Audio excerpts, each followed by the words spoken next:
नहीं कि सीएम की जरूरत है। अभी जो इंडिया गठबंधन है उसके साथ जो गाजीपुर के प्रत्याशी है, क्या माहौल लग रहा है, क्या समीकरण बन रहा है इसमें चुनाव का? समीकरण तो बहुत अच्छा बन रहा है, जनता उनको लाइक कर रही है और जहाँ जहाँ उनकी मीटिंगें हो रही हैं वहाँ बड़ी संख्या में जो गरीब है समाज का, जो सबसे दबा है, पिछड़ा है, गरीब है, जो अल्पसंख्यक है, वो ज़्यादा से ज़्यादा इकट्ठा हो रहा है उसमें।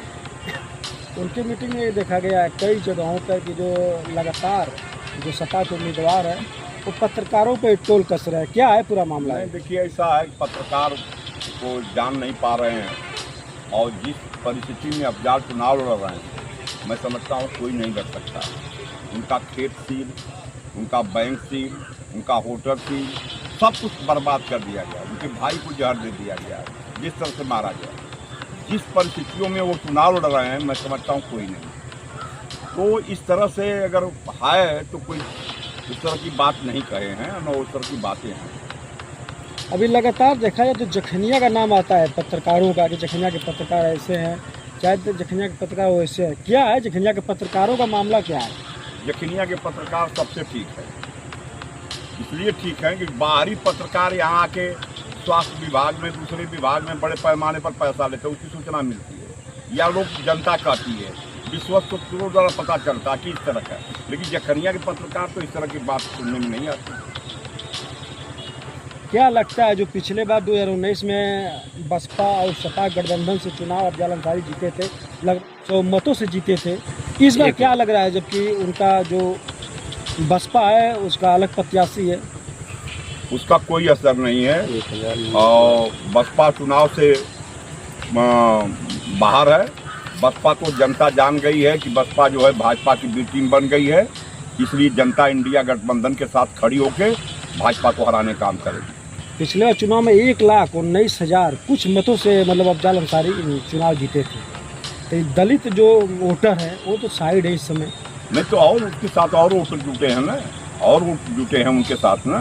यही छोड़ो ना कि उनके साथ यही वोटर है। जो बीजेपी का विकास का मुद्दा है, विकास का दावा की जा रही है, तो पूरा क्या लग रहा है कि विकास के मुद्दे पर उठ पाएगा? जो भाजपा विकास के मुद्दे पर चुनाव पूरी तरह से जीतने का दावा कर रही है, कहाँ विकास का उनका मुद्दा है?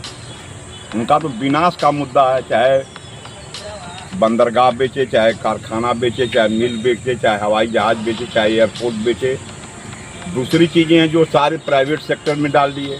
आज शिक्षा, स्वास्थ्य से लेके महंगाई जिस तरह की चरम सीमा पर है, सारे नौजवान बेरोजगार हैं, कौन सा विकास इनका है?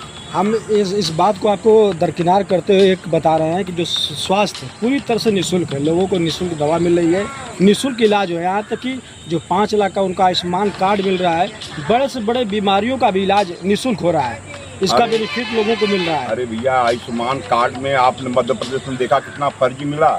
आयुष्मान कार्ड के बारे में आप जान रहे हैं, जिस सरकार ने गलत तरीके से वैक्सीन ला के पूरी जनता को लगा दिया कि तोके टिकट ना मिली, तोके राशन ना मिली, तोके हाई ना मिली, वैक्सीन लगावा। आज जौने वैक्सीन के ब्रिटेन से लेके तमाम जगह उस पर प्रतिबंध लगा दिया गया। अरे जिस देश का प्रधानमंत्री कह रहा कोरोना तब भागेगा जब घंटा बजाओगे, शंख बजाओगे। अब इस तरह का बात आप कहाँ से ला के खड़ा कर रहे हैं उन पर? उसमें देश की हालात कुछ और थी, तो लोग अभी रिसर्च कर रहे थे कि आखिर कौन सा दवा लिया जाए। अभी कोविड जो वैक्सीन लगा है उसमें बताया जा रहा है कि इसका कई जो वैक्सीन है उसका साइड इफेक्ट होता है, लेकिन 1 हफ्ते से लेकर 6 हफ्ते के अंतराल में होता है, ये भी दावा किया जा रहा है। ये सब हम लोग वैज्ञानिक नहीं है, न आप हैं न हम हैं। इसको हम जो पूरा न्यायालय साबित कर चुका है, कोर्ट साबित कर चुका है, सारे लोग साबित कर चुके हैं, और ये डर से अपनी जो वैक्सीन पर इनका जो फोटो था उसको भी हटवा दिए। अगर इतना नहीं तो क्यों फोटो रखे उसके? अभी गांव-गांव में देखा जाए तो जो महिलाएं उनको समूह बनाकर आर्थिक स्थिति से मजबूत किया गया, उनको बीसी सखी, स्वयं सहायता समूह, यहाँ तक कि डाई राशन तक वितरित करने का कार्य महिलाओं को सौंपा गया। हर गांव में करीब ऐसे 50 महिलाएं हैं जो भाजपा सरकार में वो आर्थिक स्थिति उनकी बेहतर हुई है। क्या लग रहा है आपको? अब वो कहाँ हैं उसकी लिस्ट तो आप दे सकते हैं, लेकिन हम तो जान रहे हैं कि महिलाओं पर जितना अत्याचार भाजपा में हुआ है, मैं दुनिया में कोई ऐसी पार्टी नहीं हुई जितना अत्याचार महिलाओं पर हुआ है।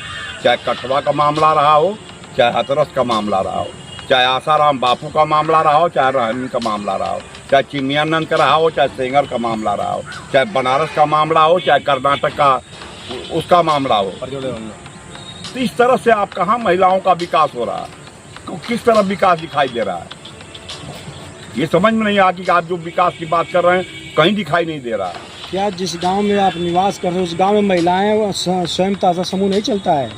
सहायता समूह चलता है, ये सब लूट का धंधा है। सहायता समूह चलता है, राशन मिलता है और तमाम चीज़ें मिलती हैं। उसमें कितना गड़बड़ सड़बड़ हो रहा है उसके बारे में जानते हैं। हम तो कह रहे हैं कि मनरेगा की जांच करा लीजिए आप। जो महिलाओं का आधा उसमें उनको जॉब कार्ड मिल रहा है, कितने गांव में महिलाओं को जॉब कार्ड मिला है, आप इसी की जांच करा लीजिए। श्रम कार्ड कितना महिलाओं को श्रम कार्ड मिला जो श्रम करती ही भत्ता पात्र रही हैं। लेकिन आज तक तो कोई लाभार्थी ने दावा इस ढंग का नहीं किया कि नहीं हमको इसका लाभ नहीं मिला।